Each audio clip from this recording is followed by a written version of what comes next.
आणि वेगवेगळ्या केसेस जेव्हा आपण बघतोय तेव्हा अगदी जे आजार कुठे बरे होत नाहीये ते सुद्धा होमिओपॅथी तुम्हाला मुळापासून बरे करायला मदत करते.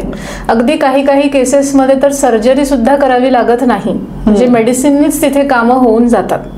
लोकांना ह्याची माहिती ही आता कोविडच्या नंतर जास्त कळायला सुरुवात झालेली आहे. त्याआधी अगदी जेव्हा मी सुरुवातीला क्लिनिक चालू केलं तेव्हा क्लिनिकच्या बाहेरूनच मला लोक विचारायची तुम्ही इंजेक्शन देणार का?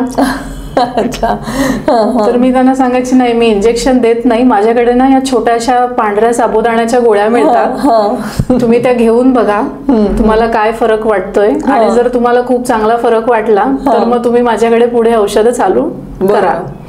तर लोकांना असं वाटतं की होमिओपॅथी फार स्लो आहे, म्हणजे ही फार हळू काम करणारी पद्धत आहे, पण असं काही नाहीये. जेव्हा तुम्ही 104 ताप घेऊन येतात तेव्हा तो ताप सुद्धा तुमचा 2 दिवसात बरा केला जातो आणि होमिओपॅथीने तुम्ही तितक्याच झटकन पद्धतीने बरे होतात.